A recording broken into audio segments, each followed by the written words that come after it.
and let's stick with Dallas, Rob. Dak Prescott. Now, it's amazing. Would you have thought at the beginning of the year when he was he didn't hold out like Ezekiel Elliott did. Right. But obviously he was headed into his last year of his contract. Did you think it would go this long? Would you have bet that at the end of the year he doesn't have a contract? No, I didn't think so. I mean, I was a little surprised that they never got the deal done for him. And then, when you look at the year that he had, Chris, he only, just 1 yard short of Tony Romo's most yards thrown by a Dallas Cowboy quarterback? Yeah. Right? Here's the interesting thing, Rob. You want to look at numbers, okay? Dak Prescott, you mentioned the yardage, right? Okay? He was second in the NFL in yards, total yards, 4,902. And very close, as you said, to the all-time franchise record for the Cowboys. He was fourth in touchdowns with 30 compared to only 11 interceptions. So fourth in touchdowns.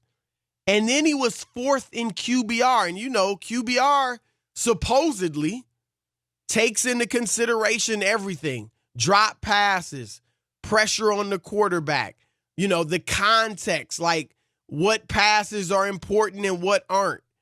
And he was fourth behind Pat Mahomes, Lamar Jackson, and Drew Brees. Right. So that his representation is going to take these numbers to them and say, look, our guy got it done. The defense wasn't as stout as it was supposed to be. Right. It'll be don't blame Dak. He did his part. Yep. So where are you now? Let me just say this real quickly, and then I want to hear where you are on Dak, what you do with him.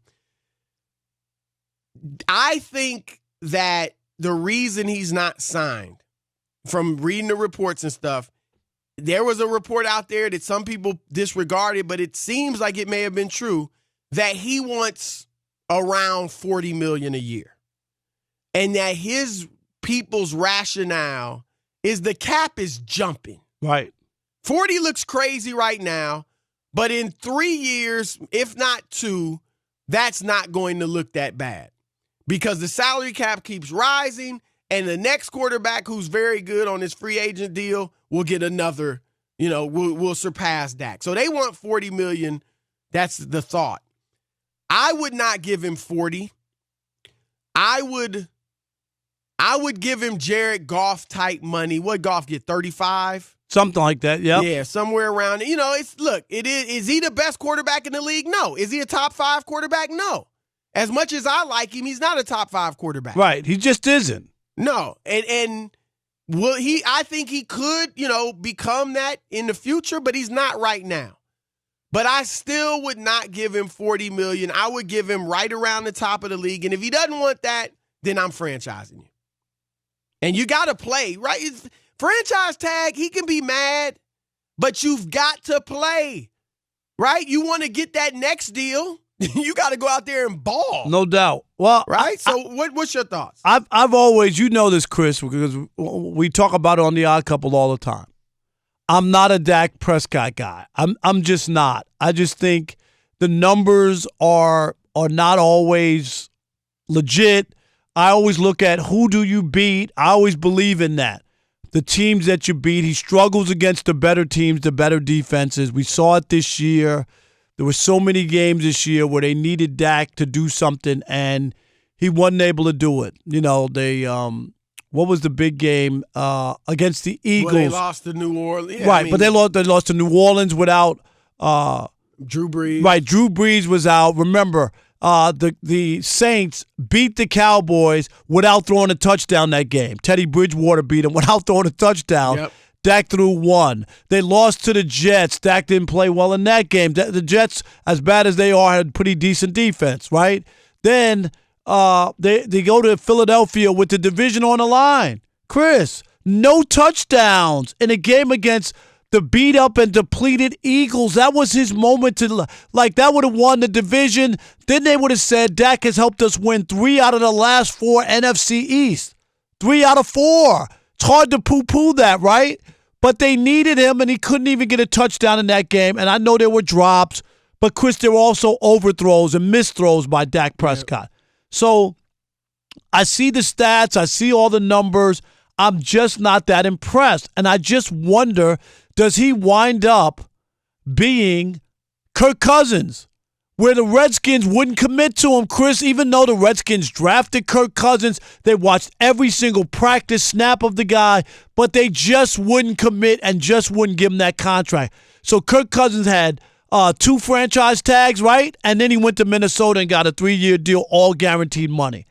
So I can't – if I'm the Cowboys, I could love Dak Prescott. I can't give him a committed contract of $40 million, even if that's the going rate coming off of this season, where everybody, a lot of people, Chris, thought they were going to the Super Bowl or at least be in the Super Bowl mix. And a year where the Giants are terrible again, right? Would you give him and the Eagles struggled. Would you give him $33, $35 million a year? Probably, but his people probably won't take it. You know what I'm saying? So you're similar to where I'm at. I mean, obviously, like you said, listeners to the Odd Couple know you're not a Dak guy. I'm a Dak guy. Right. But it sounds like we're somewhat on the same page in that I'll pay him $35 a year, roughly. But I can't give him the top value, dog contract after this year. Market. And Stephen Jones, the Cowboys, executive VP, he has said they won't set the market. Even though they did it with the running backs when they gave Ezekiel Elliott the contract. Remember, that was the other thing, that they waited too long when the Rams signed. The Rams signed Gurley to that money, right? And then they came and they blown up in their face now, right? But the Cowboys did the same thing. They went and paid Ezekiel Elliott a lot of money, setting the standard for running backs. Here's where you and I differ on Dak, because you're right. This year against the good teams, he struggled. He didn't get it done, and neither did obviously the team didn't. Okay, but if you look at Dak's history, this is his 4th season in the league. The first 3 years in the league, Rob, he got it done against good teams. They were, before this loss to Philadelphia a week ago, right? He was 5-0 against Philadelphia, or had won, 5 straight, his last 5 games against Philadelphia. So Philadelphia obviously has been a good team over the past few years. They had beaten it last year. They beat Philly twice, Atlanta, and New Orleans. And the year before that, his second year in the league, again, of course, they beat Philadelphia. They beat Kansas City. In his first year in the league, they beat Green Bay, Pittsburgh, Baltimore.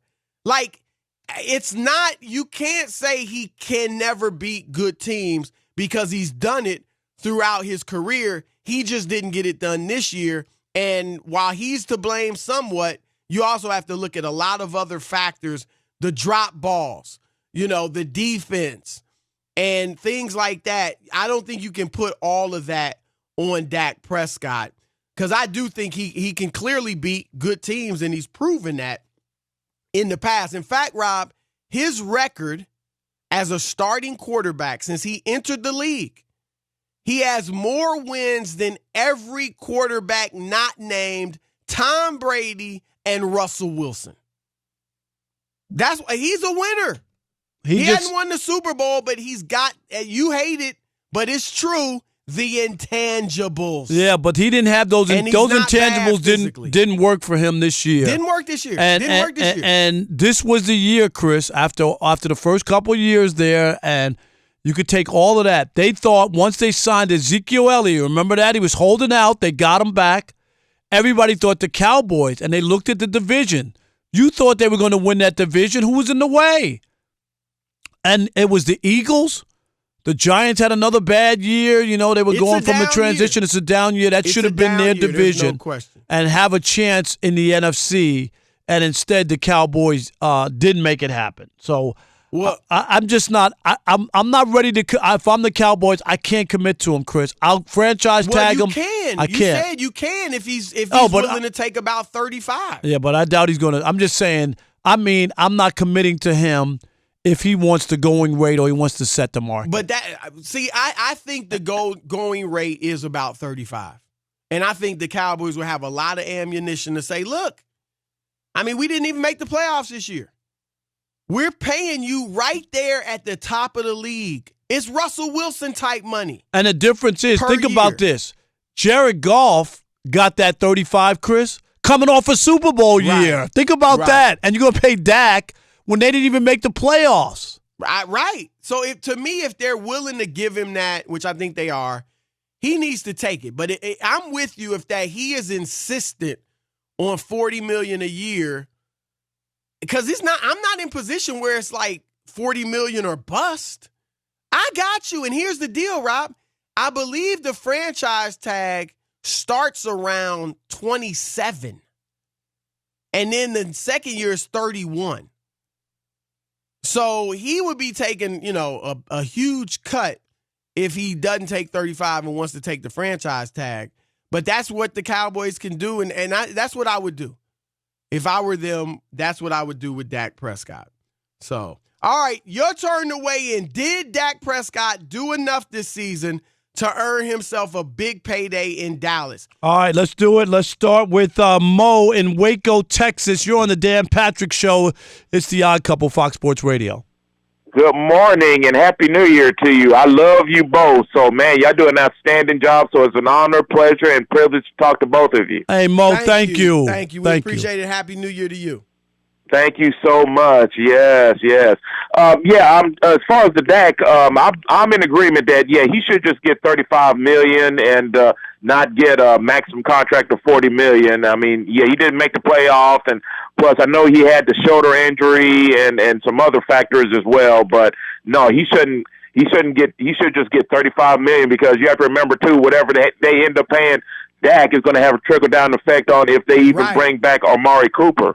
And other guys as well. They got several free agents. Right. I know they have a lot of guys locked up, but Byron Jones. Amari Cooper had a bad year, man. He really did. Last year he was great, Chris. No, and thanks, Mo, for the call. In a lot of the big games. No. Even his body language looked poor. Like he didn't want it, in that game against Philadelphia.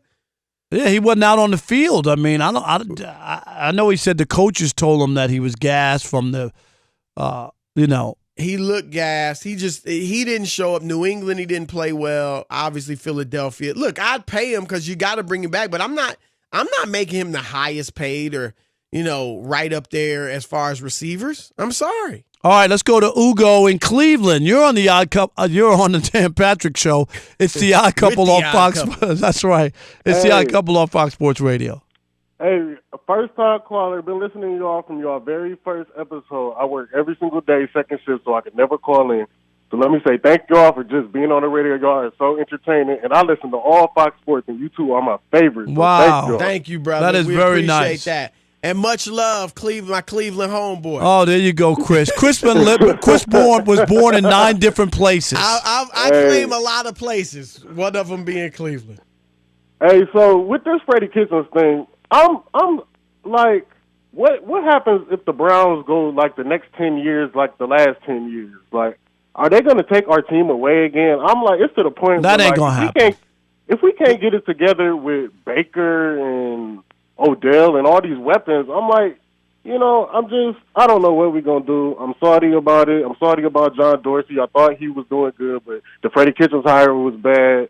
You don't lose franchises based on them being bad teams. Otherwise, they would have taken away the Detroit Lions 50 years ago. Right. Detroit, Cincinnati has been a while since they were good. You could say you have several teams, but the fan base, and again, being, a Clevelander, I know the fan base there is great. And as long as they keep filling that stadium and, putting some fannies in the seats, they'll keep the team. But you are right. Now you have the talent. Thanks for the call. I'm not saying you might not have Super Bowl talent, Rob, but they got talent. No, right? there's talent on the roster. Yes. It's a good job. I just had a problem with the coach that they hired and, in the situation. Right. That was really my thing. I liked it on paper.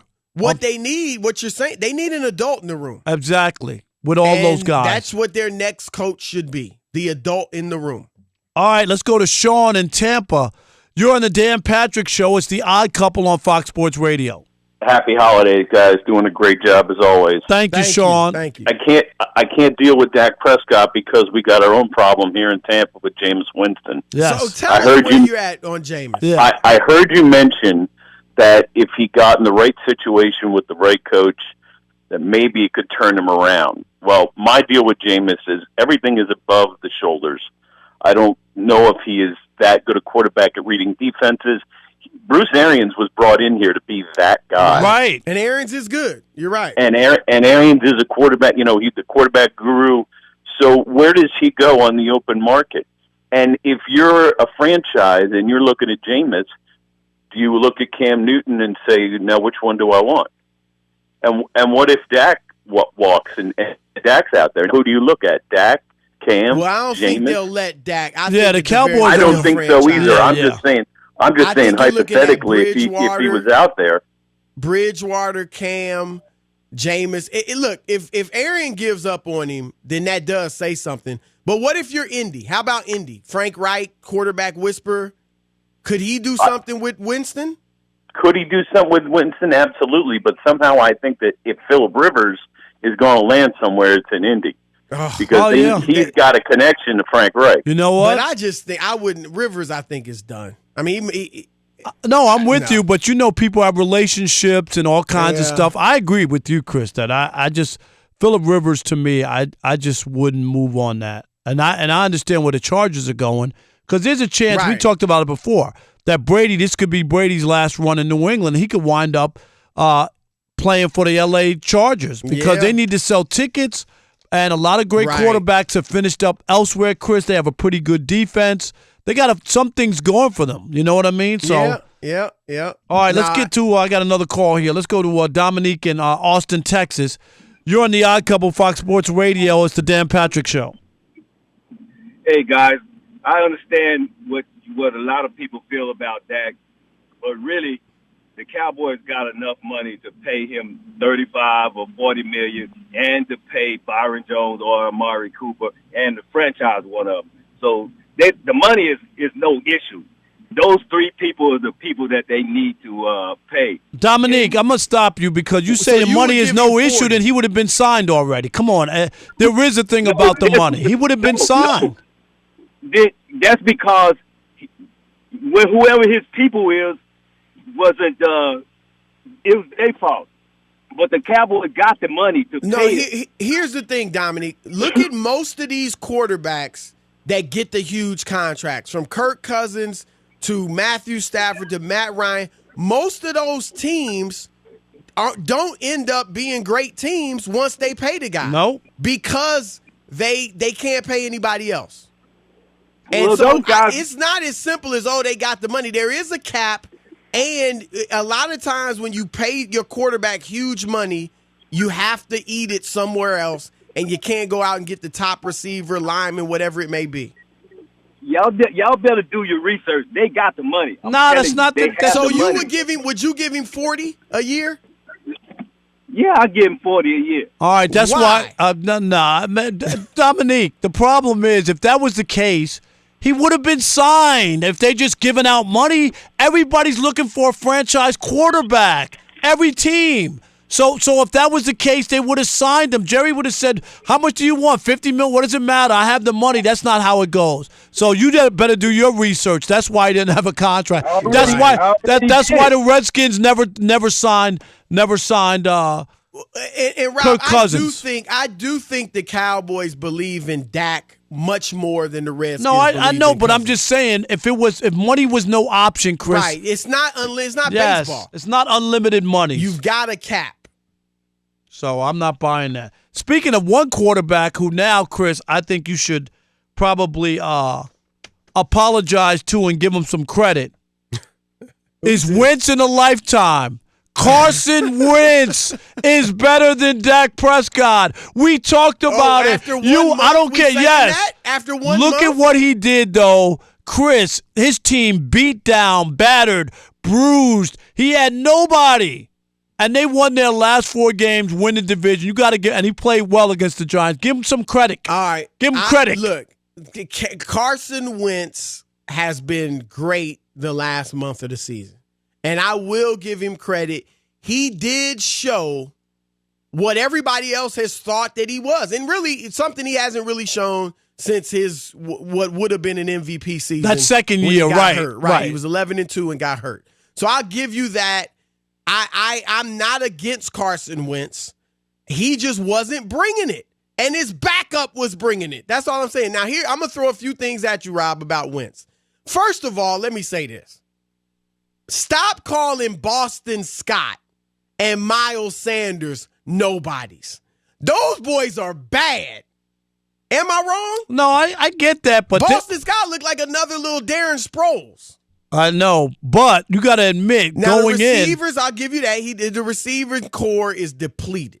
totally depleted. Hey, what was it? Former quarterback was his number one receiver. Greg Ward. Right. Yeah. And then Zach Ertz got hurt. That's his favorite target and all that. But here's what I'll throw at you, Rob, and I want your view on this. We have seen the reports over the last, year and a half or so about players having issues, not the whole locker room. But some. I don't know if half, a quarter, whatever, but enough. Right. Significant number of players had issues with Wentz. And that's fair. Now, my view, and that's where I've questioned, okay, is he a leader? Is he a guy that can lead men and get guys, galvanize the locker room? He obviously was that this last month. There's no question about it. But what was noticeable? The veterans, a lot of them were hurt. And I'm sure it wasn't rookies and young players and scout team guys who had problems with Carson Wentz. So now he's got young guys that have, they believe in him. They're trying to prove they can play in the league. They're trying to prove they can be productive players when given the chance. And they're doing whatever Carson wants. And they have had great success this month. I don't think that's a coincidence. And I think Philadelphia may have to look at that. Obviously, you want to get very good players in. But I think that, maybe some of the elements in the locker room that had issues with Carson need to go.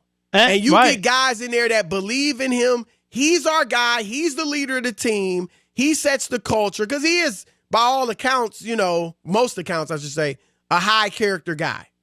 And so I don't think that's a coincidence, Rob, that a lot of these young scout team guys, they believe in Carson and they had no choice but to do it his way. And I think also some of those people who were chirping and had issues, when you look at his body of work and at the end of the year and how he rallied the troop, because remember, they looked bad at one point, Chris. It looked like they were not going to get there.